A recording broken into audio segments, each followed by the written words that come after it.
Bakit po binabayaran ng ng probinsya yung programa? The motive is otherwise. Like pinupolitika lang, banatan ng banatan, that is not the intent of the program. Ano po yung pamagat ng program? Kay Gandang May Cagayan. pangalan yan, di ba? Kay Gandang Cagayan. Ano? Kay Gandang Cagayan, Your Honor. Uy, nakita mo na.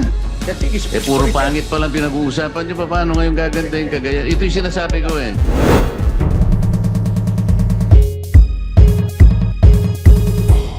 To the issue about Bombo Radio and the radio program of the province of Cagayan, KBP. Patanong lang po, ano ba yung status nitong si Roelio Sinding? Is she an accredited KBP member? Your Honor, I have not inquired into that, but I was informed that the program host, is not an employee of Bombo. No, he's not an employee of Bombo, but I know that. He's connected with the province of Cagayan. What I'm asking you is, pumunta ka dito, alam mo na dapat isasagot mo kung accredited ba by the KBP, yung Sinding. Your Honor, we were not informed that Sending is the program host. Oh, ba't ka nandito? You were invited. Yes, Your Honor. Oh, and the kahit first time, alam mo naman ang issue sa Cagayan, di ba? Yes, Your Honor. Oh, now, hindi ka man na nag-inquire o nag-check sa record if a certain Sinding is accredited by KBP for the past several years? Like I said, Your Honor, it's only now that I know that the program host is Sending. But I inquired as to whether or not a case was filed against Mamba before the KBP, and I was informed also that there is a pending case filed with the Standards Authority of KBP. Oh, yun na nga eh. So you're confirming that there is a case pending in the KBP? Yes, Your Honor. Okay, now, anyway, nandito ko lang naman. Okay, check mo lang. Itong si Rolio Sinding is if indeed he's accredited by the KBP. I'll find out right now and be able to answer that as soon as I get the response, Your Honor. Okay, thank you. Now, next question. Yung ni-raise kanina ni Congressman Lara about the contract between Bombo Radio and the province of Cagayan. Anong tingin mo doon? Your Honor, it's normal for our members to enter into contracts with provincial governments. But as to whether Bombo Radio has done its due diligence in entering into the contract, I defer to Bombo Radio because we don't inquire into that. Normally, a network that enters into a contract with provincial or even city or even municipal governments or any government entity is required to do some due diligence and determine whether the government agency has authority to enter into the contract. So you have nothing to do with the contract between the Bombo Radio and the province of Cagayan? KBP does not involve itself in contracts of its members, Your Honor. Though may ganitong problema? So you have nothing to do about it? If there is a complaint filed before the KBP, we take cognizance of it, Your Honor. Hindi, yun na nga eh. Tinatanong nga kita ngayon, anong pwede mong gawin? Congressman Lara has presented all the evidence. Ang tagal na natin nag-uusap kanina tungkol sa Bombo Radio program, tungkol sa statement ng governor, tungkol doon sa kay Roelio Sinding. What can you say about it? Your Honor, Is that a violation of the KBP rules and regulation? Your Honor, entering into a contract is not a violation, Your Honor. No, hindi nga. Ang tinatanong ko nga, with all those presentation being made and discussion here in this committee hearing, ano masabi mo doon? Kaugnay doon sa conduct ng programa ni Roelio Sinding and Governor Mamba? At least insofar as what I heard and saw, Your Honor, there are issues of the matter that the other parties being alluded to were not given an opportunity to be heard. There are possible ethical violations, Your Honor. Pero there's a pending case, complaint. I was informed that there was a complaint filed before the KBP Standards Authority that handles these matters, and that they have required the complainant to submit specifics of the complaint, Your Honor. And who's Mr. the Chair. complainant? Chair, may I intervene? Yes, Mr. Congressman KBP, you just Marcoleta. said that there are considerations of ethical issues here. What does the KBP do in regard to this aspect? If there is a complaint filed, we You still to require a complaint? You cannot initiate from the KBP itself to do what is necessary. there is a motu proprio procedure, Your Honor. So what have you done, motu proprio?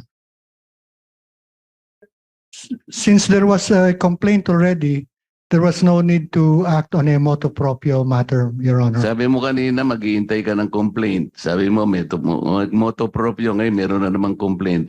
Ano ba talaga? No, I stated that there is a complaint, Your Honor.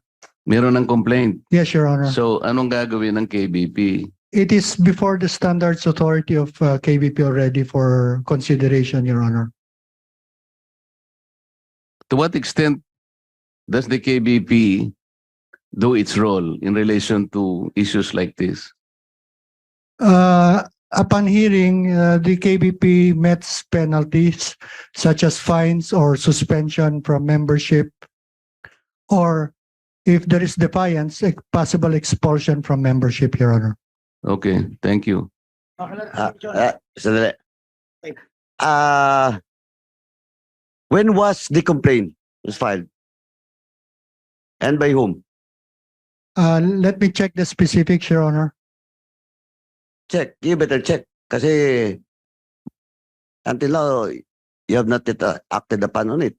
Wala pa kayong resolution doon sa complaint. Kaya kailan nyo natanggap yung complaint? I'll check, Your Honor, because I'm not involved in the doings of the Standards Authority. It's an independent body, Your Honor. Not from the KBP? The Standards Authority is a KBP body, but it is independent of the board or its members, Your Honor. Oh, you better check. Kasi isang taon na to eh. Yung problema. I will do, Your Honor. Thank you. Please report to us the updated result of that particular complaint before the next hearing. And you should be present during the next hearing. Yes, Your Co-Chair, please proceed. Well, I will just ask a clarification from the kapisanan ng broadcasters ng Pilipinas. You have actually seen the interview being made against Governor Mamba. And certainly his answers, together with the trend of the questionings, are in conflict with what are actually in conflict with the facts which we have established. And as I manifested earlier, undue interference in the conduct of our proceedings will be a valid ground for contempt. Aside from our power of contempt, being the kapisanan ng broadcasters ng Pilipinas, can we issue a suspension of this program considering that there is a continuing interference in the conduct of our proceedings which prejudice in the minds of the public that what we are doing is not in accordance with law or is not in accordance with law. Definitely, Your Honor, because the KBP abides by lawful orders. So what is definitely? Definitely, a request can be, or an order can be issued to the KBP, and the KBP will act on it and take it up with the member Bombo Radyo. What about if we direct our order to Bombo Radyo to explain why the program should not be suspended or held in abeyance, considering that there is continuous undue interference in the conduct of the proceedings of this committee? I believe the honorable committee has that power, Your Honor. Okay, thank you very much. So based on that answer, I most respectfully move, Mr. Chairman, that we issue an order to Bombo Radyo to explain in writing why they should not suspend the program of Governor Mamba, considering that it is undue interference in the conduct of our proceedings and it is a continuous undue interference. Mr. Chair, I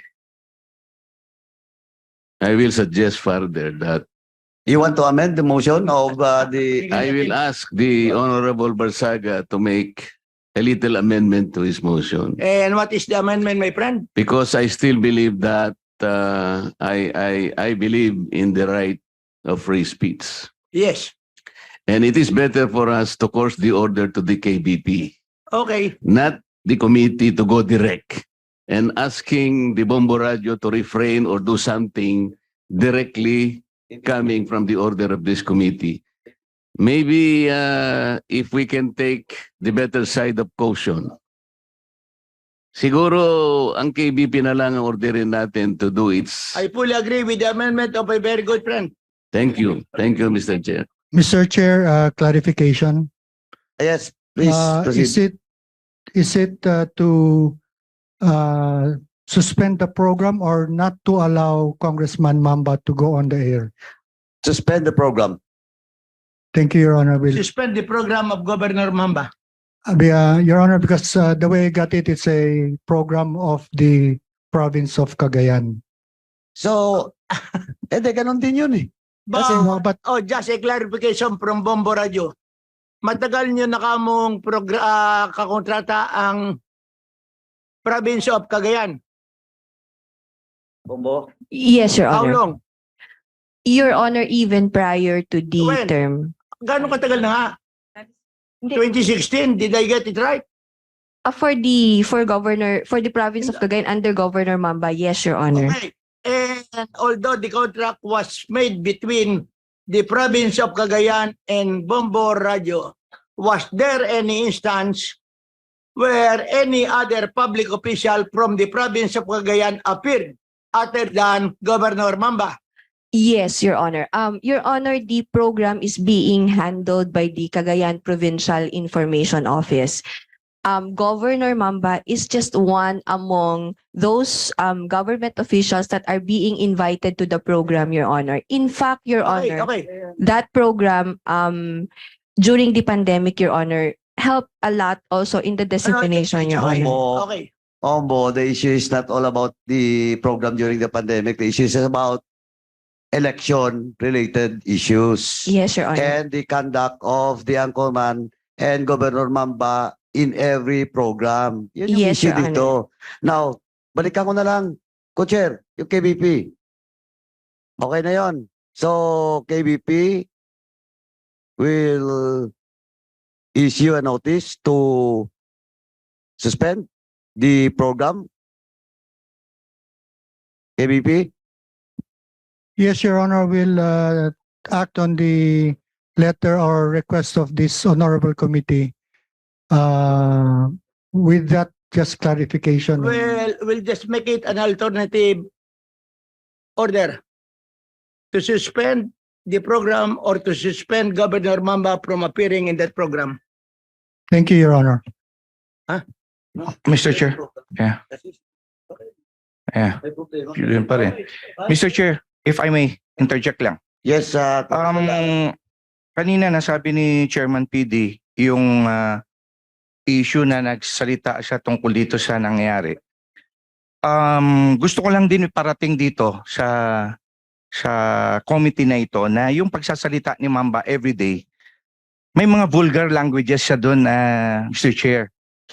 No, I brought it to the attention of this committee, no, yung vulgar languages ni Mamba. Ano? Kung okay lang, ipalabas natin yung sinasabi niya. Pero ito, it's not up for, yung language not up for public consumption. Mr. Chair. Yun yung ano niya. Mr. Chair, para yes, lang Chairman Lakop. I think there's a law insofar as that issue raised by the Honorable Lara is concerned. I think it's stated in Section 8, Republic Act 10896, and I would like to quote that the grantee during any broadcast shall cut off from the air the speech, play, act or scene or other matter being broadcast if the tendency thereof is to propose and or incite treason, rebellion or sedition, or the language used therein or the theme thereof is indecent or immoral, provided further that willful failure to do so shall constitute a valid cause for the cancellation of the franchise. Yes. So if the pronouncements of the Honorable Governor of Cagayan will fall within this provision of law, then pwedeng makuan. Mr. Chair, we have a video to prove to that effect. Itong mga for better appreciation of itong pinag-uusapan natin ngayon.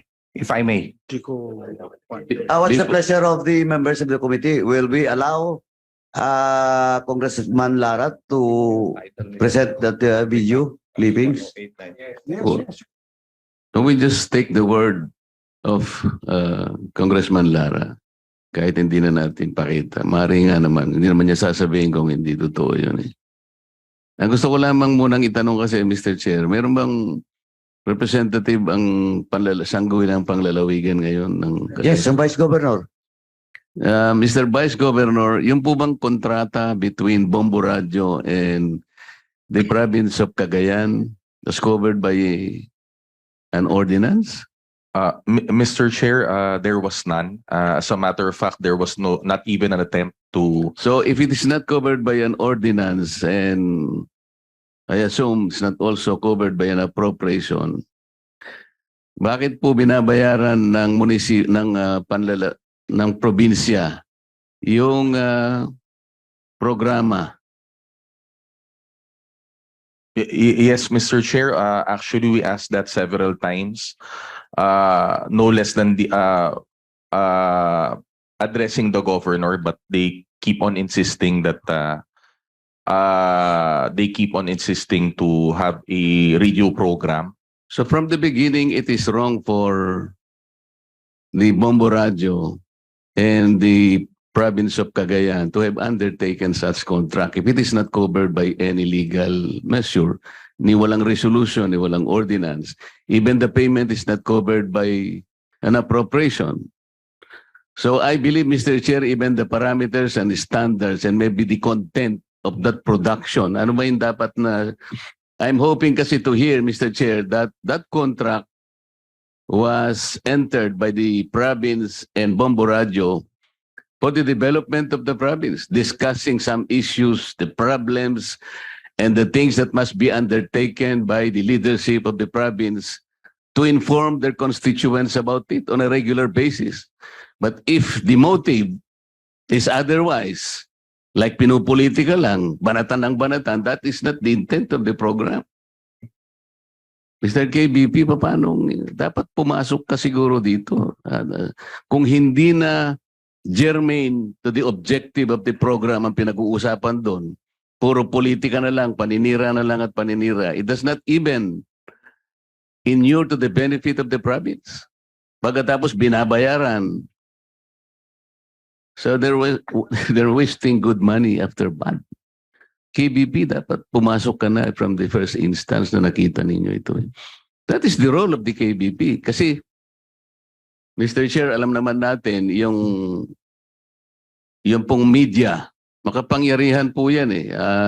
Try media, either print, radio, or television. Kaya nga tinawag po kayong fourth estate eh. Ang totoo po niyan, 3 lang po ang branches ng gobyerno natin. Pero sinama na kayo as the fourth estate dahil makapangyarihan kayo.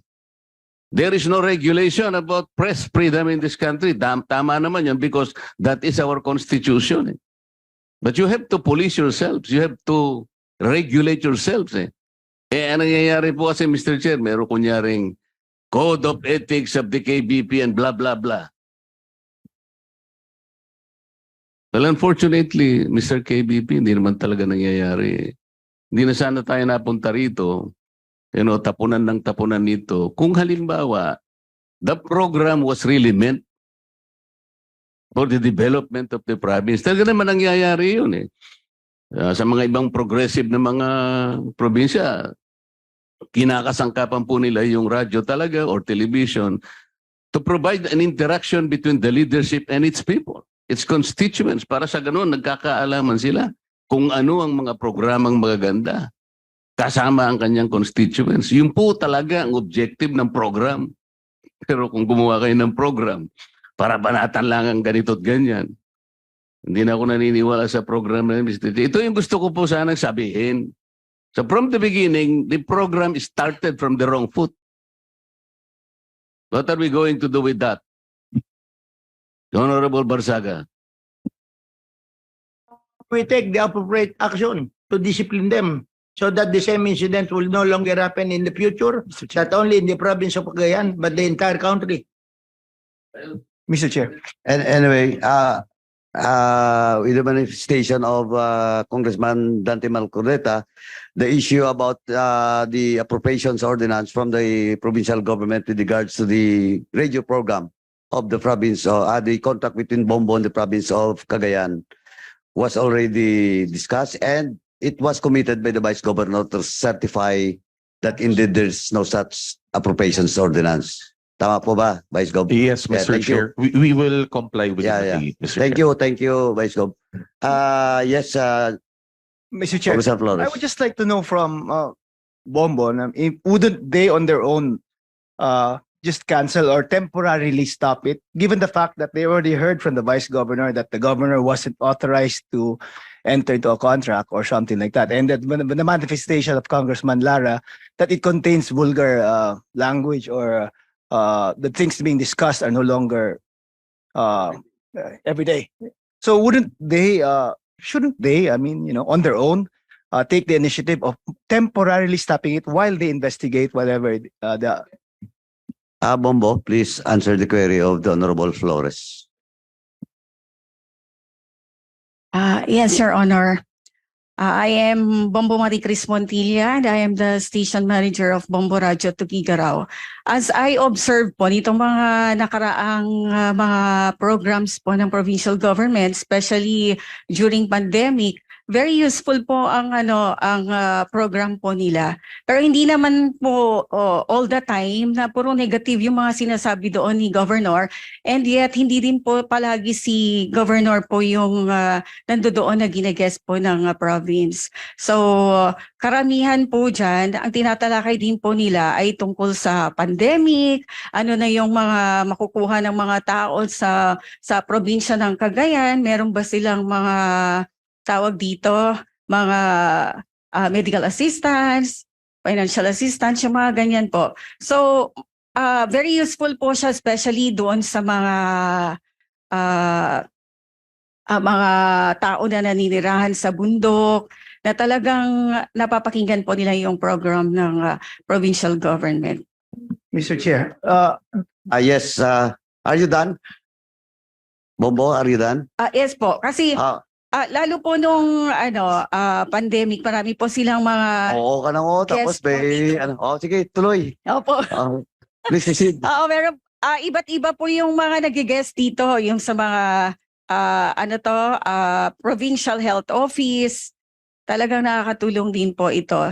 Tapos yung sa PSWD, kung ano yung mga ipamimigay nila, lalong-lalo na po ngayong under state of calamity po ang probinsya ng Cagayan. So yun din po ang gustong mapakinggan ng mga tao po sa amin. So kung meron man pong mga negative na napapakinggan, mas marami po yung mga positive dito. No, hindi lang negative, unethical ang issue dito, Bombo Radio. Now, yes, Mr. Chair, I'm please sure there are a lot proceed. of positive parts of the program, but given the fact that they've already been put on notice that the governor was not, in effect, authorized to enter into a contract with them, shouldn't it be more prudent on their part to temporarily investigate and stop it for the meantime? And then to give siguro the manifestations of Congressman Lara more meat, it would be best, I think, if we hear what this guy is saying on the radio. I mean, that would be for me, Mr. Chair. Kanina kasi before you arrive, and some members arrive, nag-present na si Kong Lara, but may gusto pa siya sanang i-present yung mga unethical Okay. conduct ng program. But anyway, sabi ko nga kay Kong Lara, alam naman ng alam na yan ng KBP, alam din ng Bombo Radio, where in fact, nag-commit na sila to certify, no? That indeed, that was the radio program of the province of Cagayan, and they will submit the certification not later than tomorrow noon. Tama po. Mr. Chair.